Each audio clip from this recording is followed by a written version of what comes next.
1.5 लाख 2 लाख रुपया कमा करके नौकरी करके अपने घर पे ला सकते हैं, लेकिन उसके जगह पे ये राजनीतिक करते हुए नजर आते हैं और साथ ही साथ ये धरना और फैक्ट्री के बाहर हमेशा जो है वो बैठते हुए नजर आते हैं। आपको हम याद दिलाते हुए चले, जब आदिवासी 2 लड़कों की जब यहाँ पे पुलिस प्रशासन की जो है हत्या कर दी गई या कह सकते हैं मौत हो गया, तो उस वक्त भी इनके सर पे लाठी पाया और अपना सर इन्होंने फोड़वाया। और जब आफ्ताब अंसारी का जब कहने का मतलब है कि पुलिस के द्वारा इनकाउंटर किया गया या जिस भी मामले में उनका मौत हुआ, उस वक्त भी ये नजर आए। तो मेरे कहने का मतलब है आदिवासी के ख्याल में भी ये नजर आए और साथ ही साथ जो है जब मुस्लिम समुदाय की बात आई उस वक्त भी नजर आए। मेरा सवाल ये है कि जब कोई नौकरी करता है तो घर अपने घर में पैसा कौड़ी लेकर के आता है, रुपया पैसा लेकर के आता है, लेकिन जब कोई इस प्रकार का राजनीति करता है तो अपने घर में कहीं ना कहीं एक तरह से मुकदमा लेकर के आता है, फूड़ा हुआ सर लेकर के आता है। उस वक्त इनके घर वालों की क्या प्रतिक्रिया होती होगी? इन सब बारे में थोड़ा सा जो है रोशनी डालिए संतोष दा। देखिए, जब आप राजनीति को करियर के रूप में चुन लेते हैं तो केस होना,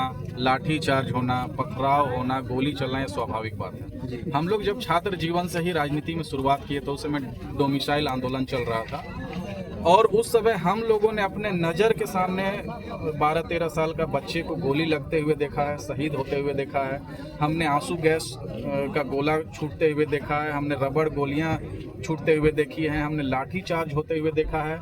और हम लोग ऐसे भी आंदोलन में गए हैं जहां घर से निकलने समय भी हम लोग को मालूम रहता है कि वहां जाएंगे तो वहां गोली भी चल सकता है। बहुत सारा ऐसा संवेदनशील मुद्दा है जिसमें आरपीएफ के जवान लगे हुए हैं, सीआरपीएफ के जवान लगे हुए, रैपिड एक्शन पुलिस लगा हुआ रहता है। हम लोग को मालूम रहता है कि वहां जाना यानी प्रशासन के द्वारा लाठी खाना तय है, लेकिन हम लोगों ने करियर चुन लिया है। हमने जो जन सेवा है उसको हमने अपना जीवन का लक्ष्य बना लिया हुआ है, तो हम लोग इन बातों से बिल्कुल विचलित नहीं होते हैं, डरते नहीं। हमने बस यही तय किया हुआ है कि जब तक आखिरी सांस रहेगा छात्रों के लिए लड़ेंगे, किसानों के लिए लड़ेंगे, मजदूरों के लिए लड़ेंगे, महिलाओं के लिए लड़ेंगे,